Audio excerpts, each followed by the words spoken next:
Hello friends, welcome to lukshigasamayal. நீங்க நம்ம சேனலை first time பார்க்கறீங்கன்னா மறக்காம lukshigasamayal subscribe பண்ணிக்கோங்க. வீடியோவை ஸ்கிப் பண்ணாம பாருங்க. இன்னைக்கு நம்ம வீடியோல ஒரு breakfast recipe தாங்க பார்க்க போறோம். ரவா உப்மா ரொம்ப ஈஸியா சிம்பிளா செஞ்சிடலாம். எப்படி டேஸ்டா செய்யறதுன்னு வீடியோக்குள்ள போய் பார்க்கலாம். வாங்க first தேவையான ingredients என்னென்னன்னு பார்த்தலாம். ரவை, வெங்காயம், பச்சை மிளகாய், கருவேப்பிலை, கொத்தமல்லி, கடுகு, உளுந்தப்பருப்பு, நெய், எண்ணெய், உப்பு. அவ்வளோதாங்க. ரொம்ப சிம்பிளாக செஞ்சிடலாங்க. வாங்க எப்படி செய்யறதுன்னு பார்க்கலாம். ஃபஸ்ட்டு நம்ம ரவையை வறுத்து எடுத்துக்கலாம். நான் வறுத்த ரவை தாங்க எடுத்திருக்கேன். இருந்தாலும் உப்புமா செய்யும்போது இன்னொரு வாட்டி நம்ம ஃப்ரெஷ்ஷாக வறுத்து செய்யும்போது இன்னும் நல்லா டேஸ்ட்டாக இருக்கும். அதுக்கு நான் ஸ்டவ் ஆன் பண்ணிவிட்டு ஒரு கடாயில் 1 டீஸ்பூன் நெய் ஆட் பண்ணிக்கிறேன்.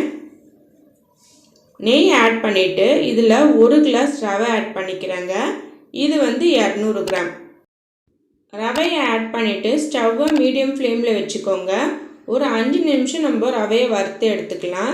ரவை கருகக்கூடாது, அதனால் மீடியம் ஃப்ளேம்லேயே வச்சு வரேங்க. ட்ரை ரோஸ்ட் கூட பண்ணலாங்க. இருந்தாலும் நெய் சேர்த்து செய்யும்போது ஃப்ளேவர் நல்லாயிருக்கும், அதனால தான். இப்போ பாருங்கள் 5 நிமிஷம் ஆயிடுச்சு. இதை நம்ம தனியாக எடுத்து வச்சுக்கலாம்.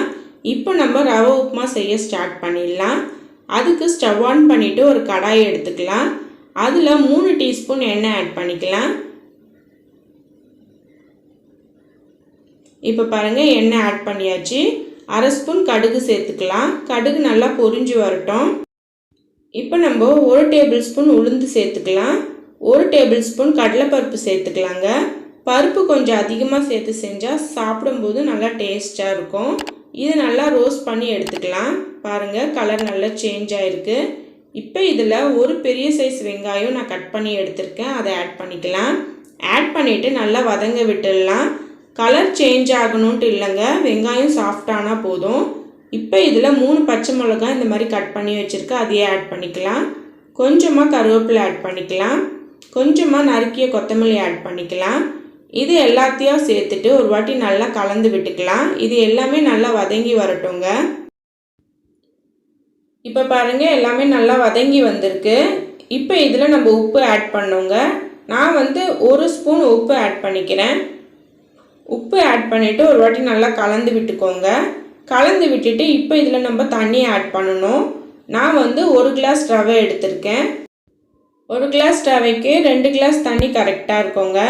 இப்போ பாருங்கள் 2 கிளாஸ் தண்ணி ஆட் பண்ணிட்டேன். தண்ணி ஆட் பண்ணிவிட்டு ஒரு வாட்டி கலந்து விட்டுருங்க. கலந்து விட்டுட்டு உப்பு கரெக்டாக இருக்கா செக் பண்ணிக்கோங்க. செக் பண்ணிவிட்டு இப்போ இது தண்ணி நல்லா கொதி வரட்டுங்க. இப்போ பாருங்கள் தண்ணி நல்லா கொதி வர ஆரம்பிச்சிருச்சு. இப்போ இதில் நம்ம வறுத்து எடுத்து வச்ச ரவையை ஆட் பண்ணோம். ரவையை கொஞ்சம் கொஞ்சமாக ஆட் பண்ணுங்கள். கையை விடாமல் கிண்டிகிட்டே இருங்க. அப்போ தான் கெட்டி இல்லாமல் ரவை நல்லா உதிரி உதிரியாக வரும். இப்போ பாருங்கள் ரவை கொஞ்சம் கொஞ்சமாக சேர்த்துட்டு கரண்டியில் கலந்து விட்டுட்டே இருங்க. கட்டி போட்டுடுச்சுன்னா ரவை உப்புமா நல்லா இருக்காது. இப்போ எல்லா ரவையும் நான் சேர்த்துட்டு கலந்து விட்டுட்டே இருக்கேன். ஸ்டவ்வை மீடியம் ஃப்ளேம்லேயே வச்சுக்கோங்க, ஹையில் வைக்காதீங்க. கலந்து விட்டுட்டே இருங்க. பாருங்கள் இந்த மாதிரி தண்ணி இருக்கிற வரைக்கும் இந்த மாதிரி கலந்து விட்டுட்டே இருங்க. இப்போ பாருங்கள் தண்ணி ஃபுல்லாக எடுத்துடுச்சு.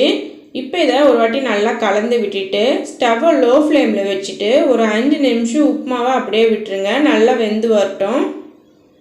இப்போ பாருங்கள் 5 நிமிஷம் ஆயிடுச்சு. ரவையெல்லாம் நல்லா வெந்து வந்துடுச்சு. ஒரு வாட்டி நல்லா கலந்து விட்டுருங்க. இப்போ இதில் கொஞ்சமாக கொத்தமல்லி ஆட் பண்ணிக்கலாம். கொத்தமல்லி ஆட் பண்ணிவிட்டு ஒரு வாட்டி நல்லா மிக்ஸ் பண்ணி விட்டுருங்க. பாருங்கள் கடாயிலெல்லாம் ஒட்டாமல் எவ்வளோ சூப்பராக வந்திருக்குன்ட்டு. அவ்வளோதாங்க, நம்ம சூப்பரான ரவா உப்புமா ரெடி ஆகிடுச்சு. இது போல் நீங்களும் ஒரு வாட்டி செஞ்சு பாருங்கள். செஞ்சு பார்த்துட்டு எப்படி இருக்குன்னு எனக்கு கீழே மறக்காமல் கமெண்டில் சொல்லுங்கள்.